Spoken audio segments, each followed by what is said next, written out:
नमस्कार, आप देख रहे हैं जन टीवी में आपके साथ आकांक्षा पारिक। खबरों की शुरुआत से पहले एक नजर हेडलाइंस पर।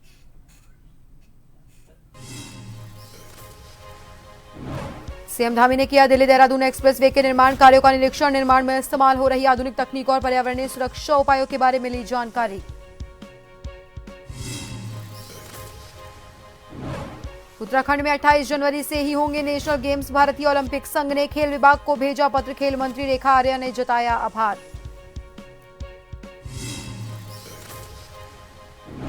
सशक्त भू कानून जल्द से जल्द लागू करने के लिए सरकार ने तेज की तैयारियां। एसडीएम और तहसीलदार स्तर पर जनता से लिए जाएंगे सुझाव। कांग्रेस ने कसा तंज।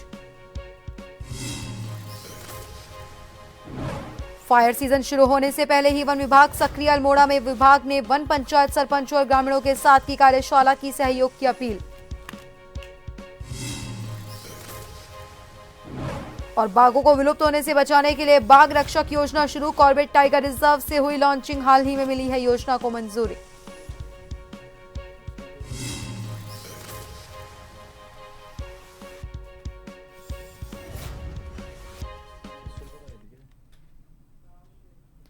और अब खबरें विस्तार से। मुख्यमंत्री पुष्कर सिंह धामी ने दिल्ली देहरादून एक्सप्रेसवे के निर्माण कार्यों का स्थलीय निरीक्षण किया। इस दौरान उन्होंने एक्सप्रेसवे के निर्माण में इस्तेमाल हो रही आधुनिक तकनीक और पर्यावरणीय सुरक्षा उपायों के बारे में अधिकारियों से जानकारी ली।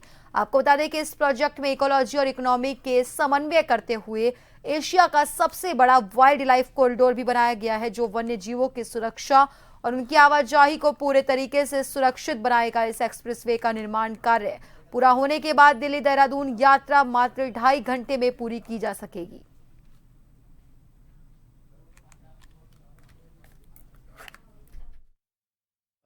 मैं आदरणीय प्रधानमंत्री जी का और आदरणीय सड़क परिवहन मंत्री जी का धन्यवाद करता हूं कि देहरादून से दिल्ली का एलिवेटेड रोड का काम अंतिम चरण पर है और इसकी फिनिशिंग का काम चल रहा है। कुछ स्थानों पर अंतिम चरण में काम है और जैसे ही ये पूरा होगा तो ये बहुत सुविधाजनक हो जाएगा। देहरादून से दिल्ली का जो सफ़र है वो मात्र 2.5 घंटे, अधिकतम 3 घंटे में जो है पूरा किया जा सकेगा और लोगों का आना जाना बड़ा सगम होगा, सरल होगा।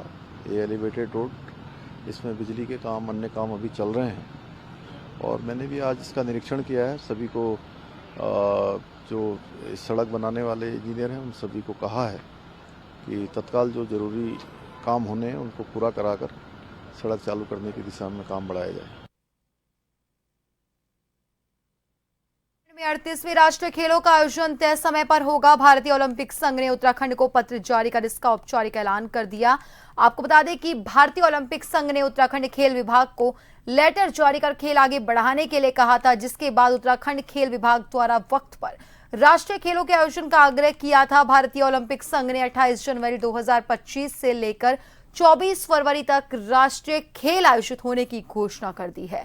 संघ के इस फैसले पर प्रदेश की खेल मंत्री रेखा आर्या ने खुशी जाहिर की और कहा कि ये उनकी तैयारियों पर मोहर लगने जैसा है। शेड्यूल घोषित होने के बाद रेखा आर्या ने कहा कि उत्तराखंड पहले से ही इन तिथियों के मुताबिक अपनी तैयारी कर रहा था। मुख्यमंत्री पुष्कर सिंह धामी द्वारा भी इन्हीं तिथियों की संस्तुति की गई थी। रेखा आर्या ने यह भी कहा कि तैयारियों को लेकर वो पूरी तरह से आश्वस्त हैं। ये आयोजन ऐतिहासिक होने वाला है। प्रदेश के लिए बहुत खुशी की खबर है कि जो पूर्व में तय तिथि थी राष्ट्रीय खेल के आयोजनों की, यानी कि 28 जनवरी, वह आज निर्धारित हो गई है, जिसके लिए भारतीय ओलंपिक संघ को विभाग के द्वारा भी पत्राचार किया गया और माननीय मुख्यमंत्री जी से भी इस परिप्रेक्ष्य में चर्चा गई। उनकी ओर से भी 28 तारीख को ही किए जाने की संस्तुति मिली थी और मैं इसके लिए भारतीय ओलंपिक संघ का बहुत धन्यवाद करती हूँ, जिन्होंने प्रदेश की मनसा को समझा और प्रदेश की तैयारियों को भी देखा और उस विश्वास के लिए उनका बहुत आभार व्यक्त करती हूँ। निश्चित रूप से इस राष्ट्रीय खेल पर हम सब लोग बेहतरीन प्रदर्शन भी करेंगे, बेहतरीन आयोजन भी करेंगे। उत्तराखंड में भूमि की अवैध और मनमाने ढंग से खरीद बिक्री पर अंकुश लगेगा, ये बात मुख्यमंत्री पुष्कर सिंह धामी कई बार कह चुके हैं और इसके लिए कड़े प्रावधानों को सम्मिलित करते हुए सशक्त भू कानून शीघ्र लागू किए जाने की तैयारी सरकार ने शुरू कर दी है। वहीं मुख्यमंत्री धामी ने कहा कि नया भू कानून जन भावनाओं के मुताबिक होगा। एसडीएम और तहसीलदार स्तर पर भू कानून को लेकर जनता से सुझाव लिए जाएंगे, जिसको लेकर अब कांग्रेस प्रदेश अध्यक्ष करण माहरा ने अपनी प्रतिक्रिया दी है। उन्होंने कहा, मैं सीएम के इस कथन का स्वागत करता हूं अगर वो सच बोल रहे हैं तो।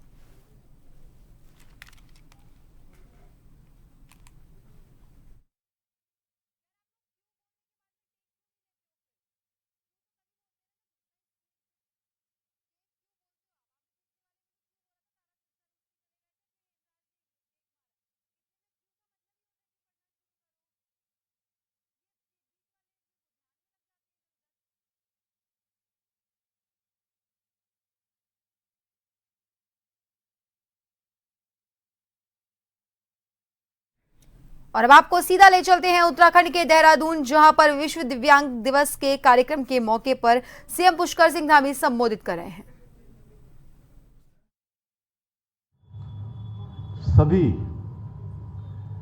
दिव्यांगजन, सभी भाइयों एवं बहनों, उपस्थित हमारे मीडिया के सभी मित्र, हमारे पत्रकार मित्र, छायाकार बंधुओं, मैं आज इस दिव्यांग राज्य स्तरीय दक्षता पुरस्कार वितरण समारोह में आप सभी का हृदय से अभिनंदन करता हूं, आप सबका हृदय से स्वागत करता हूं। और सच में इतना शानदार यहाँ पर प्रस्तुतिकरण हो रहा था, सबका मन मोह लेने वाला, सबको अपनी ओर पूरी तरह से ध्यानमग्न कर देने वाला।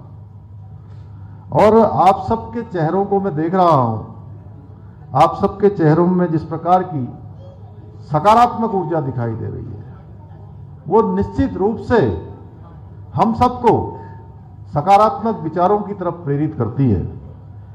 और ये सकारात्मक ऊर्जा, उत्साह का माहौल हम सभी के लिए, जो भी आज इस कार्यक्रम में सम्मिलित हैं, इस कार्यक्रम में सहभागी बन रहे हैं, सभी के लिए प्रेरणा से कम नहीं है। और मुझे निजी तौर पर बहुत ही हर्ष की अनुभूति हो रही है कि आज हम प्रदेश के उन दिव्यांग नायकों का सम्मान कर रहे हैं, उनको सम्मानित कर रहे हैं, जिन्होंने अपने आत्मविश्वास से, अपने धैर्य से, साहस से न केवल अपना जीवन बदला है, बल्कि जो दिव्यांगों के प्रति एक सोच है, दिव्यांगों के प्रति सोच और दृष्टिकोण में दोनों को ही बदलने का काम किया है।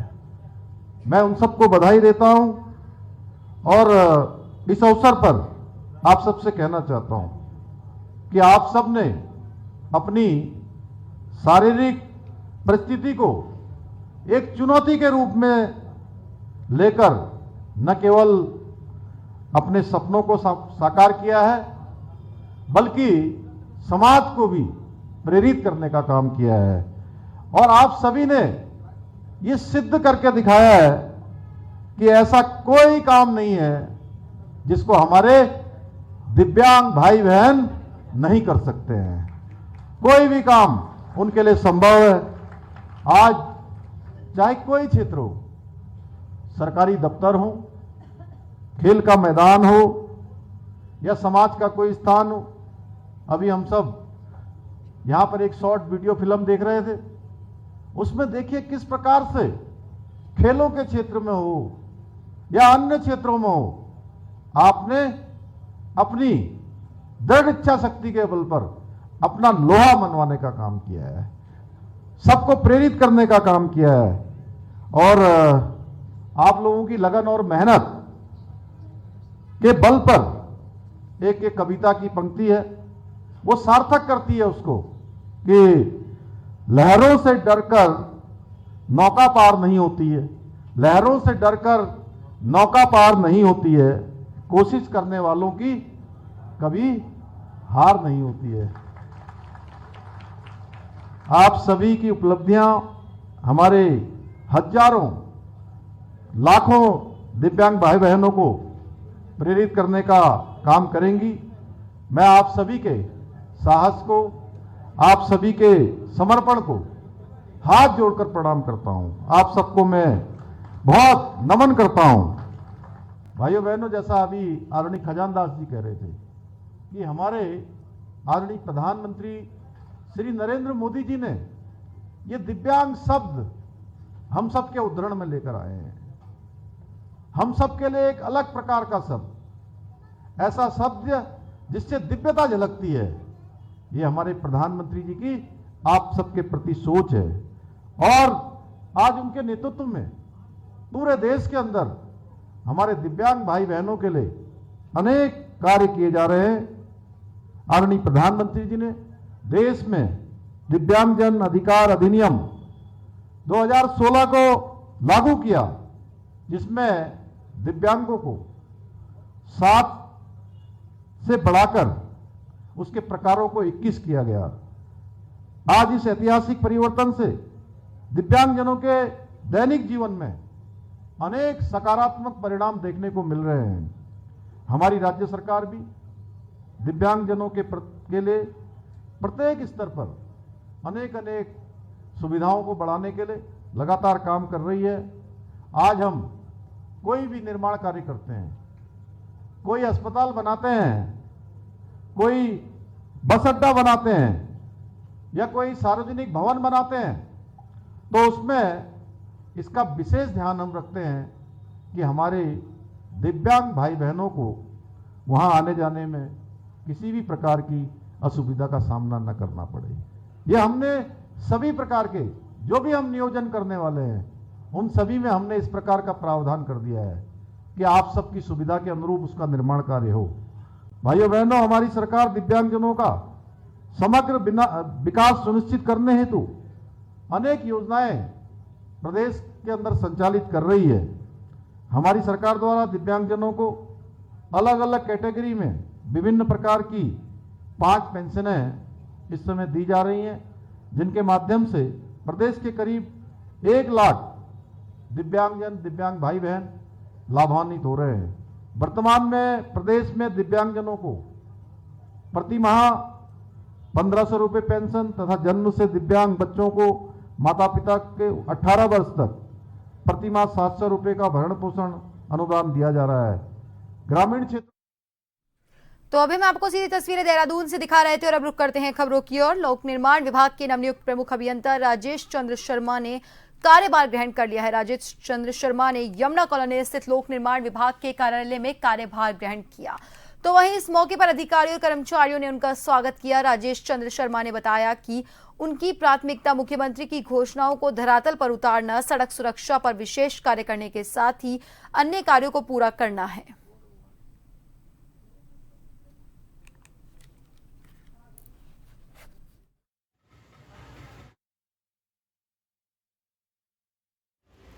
जो माननीय मुख्यमंत्री घोषणाएं हैं उनका क्रियान्वयन हो।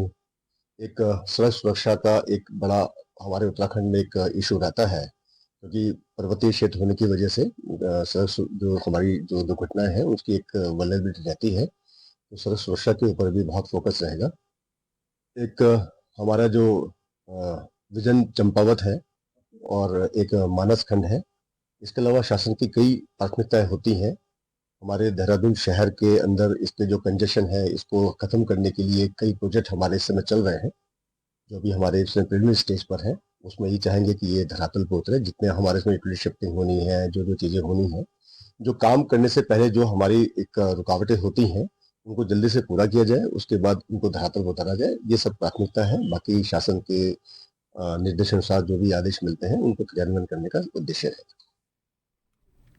राजधानी देहरादून के कलेक्ट्रेट परिसर में देहरादून के सीडीओ अभिनव शाह की अध्यक्षता में पशु क्रूरता निवारण समिति की त्रैमासिक बैठक हुई, वहीं जिसमें उत्तराखंड गौ सेवा आयोग के अध्यक्ष के साथ देहरादून के मुख्य पशु चिकित्सा अधिकारी डॉक्टर विद्यासागर कापड़ी भी मौजूद रहे। इस बैठक को लेकर सीडीओ अभिनव शाह ने कहा कि सर्दियों में निराश्रित गौवंश का ठंड से बचाव कैसे किया जाए, इस पर हमने चर्चा की। उन्होंने कहा देहरादून के सभी गौ सदनों में निराश्रित पशुओं के अलाव जलाने के निर्देश दिए गए हैं और शहर भर में कहीं भी कोई पशु निराश्रित पाया जाए तो उन्हें गौ सदन में लाए जाने के लिए मुख्य पशु चिकित्सा अधिकारी डॉक्टर विद्यासागर कापड़ी अपनी टीम के साथ अभियान चलाएंगे।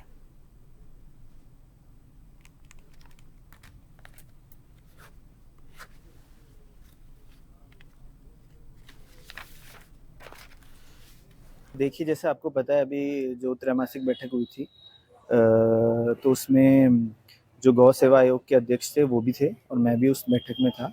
तो उसमें बेसिकली जो मुद्दे थे, स्पेशली अभी आगामी आपका विंटर सीजन आ रहा है, तो जो पशु हैं उनको भी क्योंकि हम ठंड लगने संभावित है, जो निराश्रित गौवंश है तो उनकी सुरक्षा कैसे की जाए, तो इस पे काफ़ी डिटेल में डिस्कशन हुआ है। तो उस पे यही हमने निर्देश भी जारी करे हैं कि जो अलाव वगैरह हैं जो वहाँ पे गौ सदन बने हैं उनमें जलाए जाएँ। तो जो कंसर्न्ड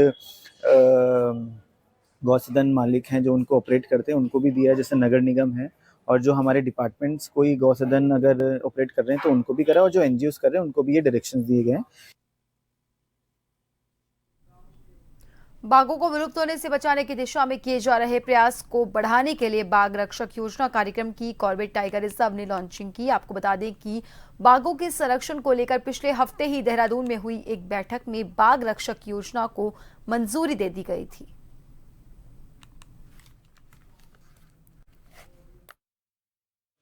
इससे काफी फायदे होंगे। सबसे पहली बात तो हमारे विद्यालय में जो बच्चे आते हैं वो उन क्षेत्रों के बच्चे आते हैं, सेवित ग्राम जो हमारे हैं वो बिल्कुल कॉर्बेट से लगे हुए हैं, तो बच्चे काफी जागरूक होंगे इससे और वन्य जीव और उससे संबंधित जो क्रियाकलाप हैं उनसे वो बहुत अच्छी तरह जागरूक होंगे और जिससे उनको लगेगा कि कैसे हम एक उनसे मित्रवत व्यवहार के साथ भी जिया जा सकता है। तो ये सब चीजें उनको और उनके घर वालों को काफी चीजें जो है बच्चे अवेयरनेस खुद भी होंगे और फैलाएंगे भी। इससे बहुत बड़ा फायदा हमारे बच्चों को और स्कूल को होगा। देखिए, हमारा कॉर्बेट टाइगर रिजर्व की तरफ से एक वृहद प्रोग्राम बाघ रक्षक प्रोग्राम के रूप में लॉन्च किया गया है, जिसको अभी कुछ दिन पहले जो फाउंडेशन की जो शासी निकाय की बैठक थी उसमें माननीय जो हमारे वन मंत्री जी हैं उन्होंने इसको हरी झंडी दी। आज उसके पहले फेज के रूप में जो स्कूल है यहाँ पर हमने 3 स्कूलों को चिन्हित किया है, ढिकुली, ढेला और कालागढ़ में, और जो रामनगर महाविद्यालय है उनमें इस प्रोग्राम की शुरुआत की जा रही है। इस प्रोग्राम के अंतर्गत इन स्कूलों में सेंसिटाइजेशन का प्रोग्राम चलाया जाएगा, जिसमें कि बच्चों को बायोडाइवर्सिटी के बारे में, जो यहाँ पर वन्यजीव संरक्षण की कार्यवाही अलग अलग की जा रही है उनके बारे में, जो अलग अलग तरह के विश्व स्तर पर जो अलग दिन मनाए जाते हैं, चाहे वो वल्चर डे हो या ओजोन डे हो, उनके बारे में उनको जानकारी दी जाएगी।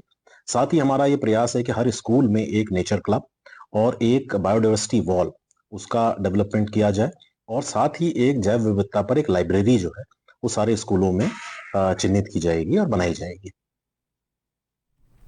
अल्मोड़ा के विकास खंड सभागार भिकिया सैंड में प्रभागीय वन अधिकारी भूमि संरक्षण रानीखेत जगमोहन सिंह रावत के निर्देशन पर उप प्रभागीय वन अधिकारी रानीखेत राजकुमार के नेतृत्व में वन विभाग ने वन पंचायतों के सरपंचों, क्षेत्र जनप्रतिनिधियों, ग्राम प्रधान और स्थानीय ग्रामीणों के साथ एक दिवसीय कार्यशाला आयोजित की, जिसमें आगामी फायर सीजन, जैव विविधता, वन पंचायत अधिकार सहित विभिन्न मुद्दों पर चर्चा की गई। वन विभाग ने ग्रामीणों से अपील की कि वो वन अग्नि को रोकने में उनकी मदद करें।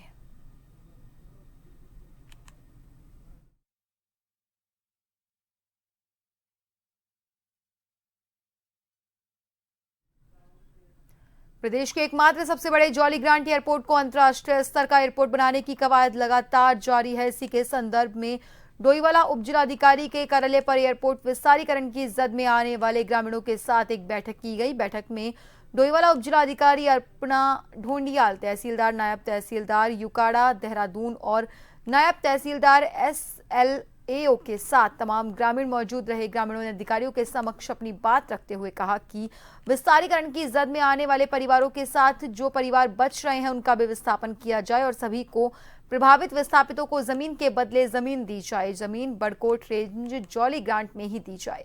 इसके साथ ही विस्थापित होने वाले परिवार के एक सदस्य को उसकी योग्यता के मुताबिक सरकारी विभाग में रोजगार दिया जाए। ग्रामीणों ने कहा कि अगर उनकी मांग नहीं मानी जाती तो वो किसी भी सूरत पर अपनी जमीन देने के लिए तैयार नहीं है।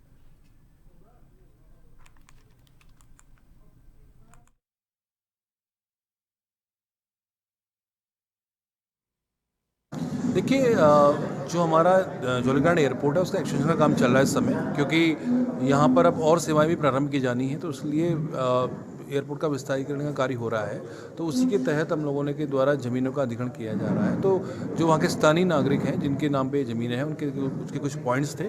तब जब हमारी जो टीम है वहाँ गई थी तो उनको बताया गया, तो उसी के तहत आज एक मीटिंग रखी गई थी, जिससे इनकी जो भी मांगे हैं उनको लेके उच्चाधिकारी को सूचित किया जाए कि क्या क्या इनकी मांगे हैं। तो यही इसी प्रकरण के तहत हम लोगों ने आज बैठक की गई थी। तो एक बैठक हुई इसमें।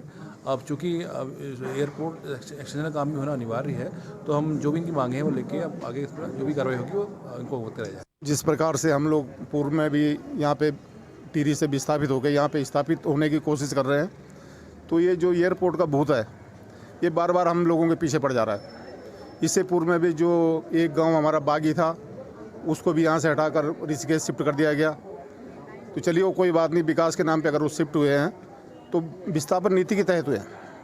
उसके बाद सरकार द्वारा हमारी 2.5 बीघे ज़मीन रोड के लिए अधिकृत कर ली गई, वो भी हमने विकास के लिए हमने उसमें भी कुछ नहीं बोला, योगदान दिया। चलो उसके पश्चात क्या होता है कि जो ये खान गांव के अभी फौजी आया था, इनको सरकार द्वारा वहाँ पर दुकान और मकान के लिए जगह दी गई थी, वो भी एयरपोर्ट के बूथ खा गया। अब ये 80 मीटर पे फिर से आ गए। अब आप सोचिए 2.5 बीघे इधर से काट ली, आवासीय उधर से काट लिया, 80 मीटर इधर से काट लिया, तो बचेगा क्या? ये तो भूमिहीन होने के कगार पे हम लोग। तो इसके लिए मैं माननीय सांसद जी को भी हमने अवगत कराया है, माननीय जो हमारे विधायक हैं ब्रिजभूषण गैरोले जी, उनको भी इनसे भी अवगत कराया है। डीएम देहरादून से भी हम इस संबंध में बात की है, एसडीएम महोदय से भी हमने बात की है। और अभी जो अगला हमारा कदम होगा, हम माननीय मुख्यमंत्री उत्तराखंड के पास जाने वाले हैं। भूमि बचाओ सत्याग्रह आंदोलन को आज 492 दिन हो गए हैं, जिसकी वजह से किसान अनशन पर बैठे हुए हैं। किसानों का ये कहना है सरकार की ओर से उनकी कोई सुनवाई नहीं हुई, बस आश्वासन ही मिलता है और कुछ नहीं होता।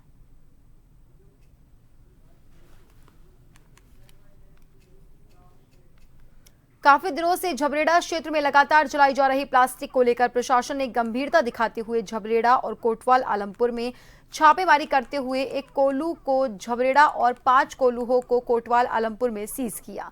क्षेत्र में पहुंची प्रशासन की टीम ने क्षेत्र के कोल्हुओं को औपचारिक निरीक्षण करने के बाद 6 कोल्हुओं पर भारी मात्रा में प्लास्टिक पाई, जिसके चलते क्षेत्र के लोगों को इन कोल्हुओं से हो रहे प्रदूषण से भारी परेशानियों का सामना करना पड़ रहा है। और इसी के चलते प्रशासन की टीम ने कार्रवाई करते हुए कड़ी चेतावनी भी दी।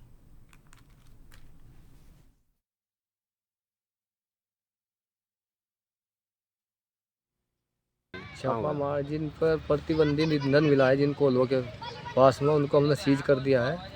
फिलहाल एक झबरेड़ा के अंदर सीज किया गया कोल्हू और 3 कोल्हू जो है हमारे कोटवाल आलमपुर में सीज किए गए।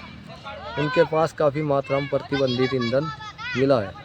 तो क्या कार्रवाई के आदेश देना आगे? इनके लिए ये चरखियाँ सील रहेंगे अग्रिम आदेश हो सकता है, जब तक एसडीएम साहब का कोई आदेश नहीं होता। उन्हीं के आदेश के अनुपालन में दोबारा खोली जाएंगे, उसके अलावा कोई कार्रवाई। लोहाघाट के मुख्य डाकघर का यूपीएस खराब होने से पिछले 2 दिनों से डाकघर में ताले लटके पड़े हैं। डाकघर की सभी महत्वपूर्ण सेवाएं ठप पड़ी हुई हैं, जिसकी वजह से दूर दूर क्षेत्र से डाकघर में काम कराने आ रहे लोगों को काफी दिक्कतें हो रही है। लोगों ने बताया कि शादी का सीजन चल रहा है, पर डाकघर से पैसे तक नहीं निकल पा रहे, लोग जरूरी डाक तक नहीं भेज पा रहे। इसमें कल लोहाघाट डाकघर में मेरे संज्ञान में आया है कि डाकपाल ने जो सूचित किया है कि यूपीएस खराब हो चुका है, और इस संबंध में हमने लोकल लेवल पर भी तकनीशियन को बुला के उनको दिखाया, लेकिन उनसे भी कोई समाधान नहीं हो पाया। और अब हमने अपने हायर अथॉरिटीज को सूचित कर दिया इस मामले में जी। तो आगे अब देखते हैं sir, with in 2 to 3 days देखते हैं। अगर कहीं से कोई तकनीशियन अगर पिथौरागढ़ से आता है, हल्द्वानी से आता है, तो सर जी ये समस्त सेवाएं सब पूर्ण रूप से बाधित हो चुकी है। डाक से लेकर हमारा जो पोस्ट ऑफिस सेविंग्स बैंक का जो कार्य है वो भी सब पूर्ण रूप से बाधित हो चुका है। गया था, कल भी गया था मैं, तो वहाँ पे पता चला कि वहाँ का यूपीएस खराब है, जिससे मेरा यहाँ पे काम था वो नहीं हो पाया है। मेरा तो चलो मैं तो लोकल से आया हूँ, लेकिन दूर दराज से लोग आए हैं, उनका भी काम नहीं हो पा रहा है। शादियों का सीजन चला है, और व्यवस्था ऐसी चरमराई पड़ी है जिससे लोगों को काफ़ी दिक्कतें का सामना करना पड़ा है। तो देखिए, मैं कहूँगा ये मुख्य डाकघर है चंपा जिले का, एक मुख्य डाकघर होने के कारण उनके साथ साथ यहाँ पे दूर दराज से लोग आए हुए हैं जिससे उनका काम नहीं हो पा रहा है। मैं कहना चाहूँगा जल्दी जल्दी इसको सही किया जाए। और फिलहाल के लिए बुलेटिन में इतना ही। बने रहिए जन टीवी के साथ। नमस्कार।